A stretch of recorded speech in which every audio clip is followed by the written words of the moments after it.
छोटा आता त्याला सुरुवात झालेली आहे. तर वंचितची काय आता एकंदरीत भूमिका राहील आणि वंचितकडे त्यांची नजर आहे शेवटी. चला छान, मीडियाची नजर आहे तेवढं खूप झालं. मीडियाची नजर राहिली वंचितकडे तर सामान्य लोकांची नजर बरोबर कृपा दृष्टी होतच राहते. वंचित बहुजन आघाडीच्या निवडणुकीबद्दल आतापर्यंत अनेक पत्रकार परिषदामधून आदरणीय बाळासाहेबांनी सुद्धा आम्ही सुद्धा भूमिका स्पष्ट केलेली आहे. वंचित बहुजन आघाडी पूर्ण ताकदीनं औरंगाबादची निवडणूक लढवणार आहे. पाण्याचा मुद्दा हा इथल्या लोकांच्या जगण्या मरण्याचा मुद्दा आहे. 35, 30, 40 वर्ष सत्तेमध्ये राहिलेल्या कोणत्याही पक्षाला सरकारमध्ये दोनदा यायला संधी होती. औरंगाबादमध्ये सत्ता असताना सेना बीजेपीला दोनदा राज्यामध्ये सत्तेमध्ये येऊ नये.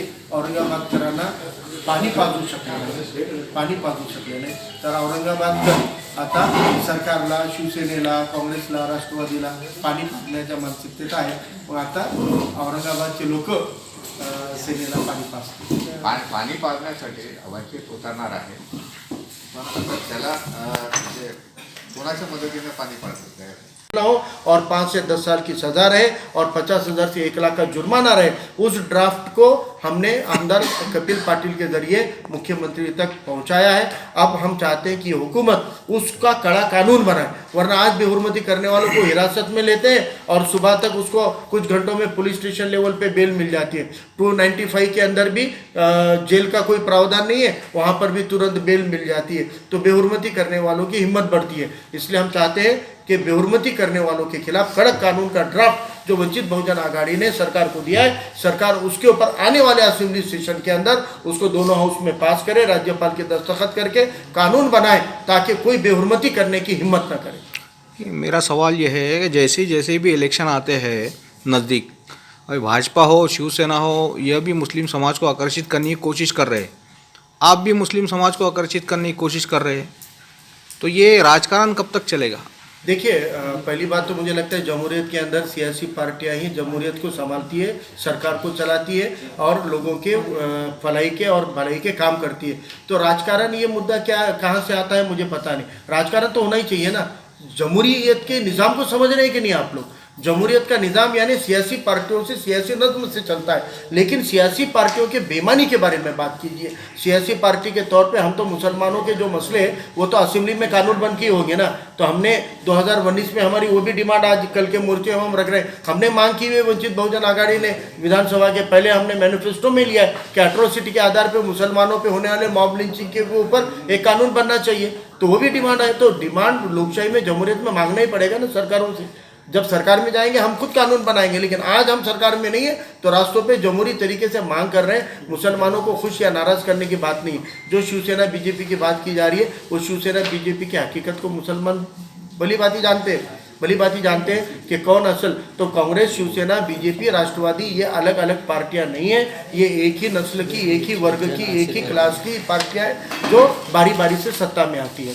तो यहाँ पे किसी को खुश और नाराज करने की बात नहीं है. हमेशा वंचित बहुजन आघाड़ी मुसलमानों के हक में पेश रही है, बात की है. मरकज़ के ऊपर हुसैन दलवाई बोल रहे थे कि मौलाना साद ने माफ़ी मागितली पाहिजे और प्रकाश अंबेडकर साहब बोल रहे थे कि मोदी सरकार अपनी नाकामयाबी छुपाने के लिए मरकज़ पे खापर फोड़ रही है. तो हम खुश करने, नाराज़ करने की नहीं. जब हक़ में बात करने का वक्त होता है तब हम सियासत को या फ़ायदे नुकसान को नहीं देखते. हक़ में खड़े रहने की हिम्मत इस मुल्क में एक ही क़ायद की है, वो एडवोकेट प्रकाश अंबेडकर साहब. ये भाजपा ने जो जन आशीर्वाद यात्रा निकाली है पूरे महाराष्ट्र और देश भर में, तो इसको आपको किस नज़र से देखते हैं आप लोग वंचित? देखिए, मुझे भाजपा और ये कांग्रेस, एनसीपी और शिवसेना, ये इन लोगों से ये पूछना है कि 5-7 साल पहले 400 रुपये की गैस 900 रुपये के पार चली गई, 50-55 रुपये का पेट्रोल 100 रुपये के पार चला गया. तो अब तुम लोगों को जन आशीर्वाद यात्रा निकालनी चाहिए या भाजपा ने जन माफ़ी यात्रा निकालनी चाहिए? इन्होंने तो माफ़ी मांगनी चाहिए अभी हुकूमत पूरे आवाम के साथ में. आवाम को धोखा दिया है, आवाम का पाकिट मारा है, आवाम के जेब में हाथ डाला है. और पहले तो कमाई के जरिए नहीं है, लॉकडाउन लगाकर, कोविड लगाकर लोगों का खून चूस रहे हैं, लोगों को घरों में कैद कर रहे हैं, रोजगार छीने जा रहे हैं, नौकरी नहीं है, काम नहीं है. और ऊपर से ये दुगने दामों पे, तिगने दामों के ऊपर अखराजात चले गए, खर्चे चले गए. तो अब इन्होंने तो माफ़ी मांगनी चाहिए आवाम के साथ में, जन माफ़ी मांगनी चाहिए. मुस्लिम समाज जो संवाद कार्यक्रम औरंगाबाद शहर में लिया गया है, इसका मकसद क्या है और पक्ष की भूमिका क्या है आगे? वंचित बहुजन आघाड़ी के ज़िला और शहर के तमाम मुस्लिम पदाधिकारी और कार्यकर्ताओं का एक संवाद बैठक आज यहाँ पर आयोजित की गई थी. इस संवाद बैठक में मुस्लिम समाज को लेकर महाराष्ट्र की सरकार से कुछ अहम जो जुल्म ये सरकार के हो रहे हैं उसके ऊपर कुछ अहम फैसले लिए गए हैं। आज जैसे कि हम जानते हैं कि आरक्षण का एक माहौल बनाया गया है, आरक्षण के ऊपर ये सरकार ने अब तक सबके साथ छल और कपट किया है, चाहे पिछली सरकार हो या मौजूदा सरकार हो। ये आरक्षण के नाम पे समाज को मिसगाइड कर रही है। मराठा मुस्लिम आरक्षण पर कांग्रेस राष्ट्रवादी ने 2014 में एक अध्यादेश निकाला था, नोटिफिकेशन निकाला था और उसमें आरक्षण देने की कोशिश की थी, लेकिन उस आरक्षण को हाईकोर्ट में चैलेंज किया गया, सुप्रीम कोर्ट में चैलेंज किया गया।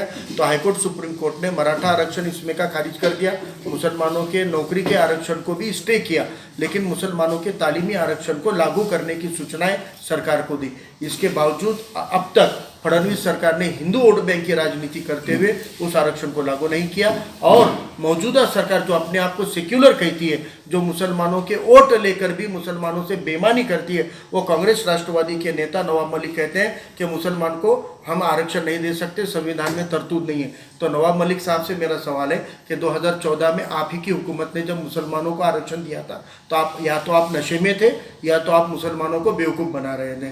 तो अब मुसलमान आपको भी होश में ला लेगा और अब आपके बेवकूफ़ झांसे में नहीं आएगा। जो हाईकोर्ट अगर कह रही है कि आरक्षण दिया जा सकता है तो संविधान का अभ्यास आरक्षण को ज़्यादा है, नवाब मलिक को नहीं।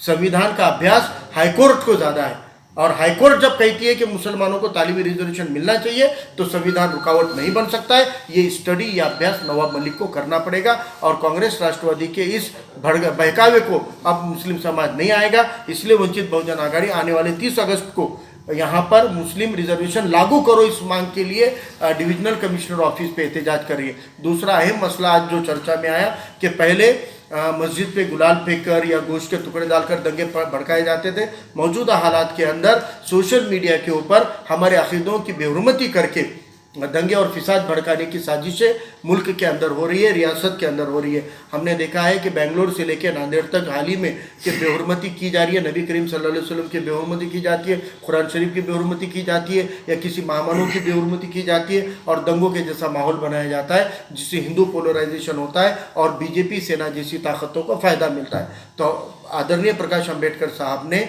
मुंबई को 17 जून को प्रेस कॉन्फ्रेंस लेकर एक कानून का ड्राफ्ट जारी किया जिसमें कहा गया है कि बेहुरमती करने वालों के खिलाफ सख्त कानून बनाया जाए, जिस कानून के तहत उनको बेल नहीं मिलनी चाहिए। महीनों तक अगर वो जेल में सड़ेंगे बेहुरमती करने वाले तो आइंदा कोई हिम्मत नहीं करेगा बेहुरमती करने की।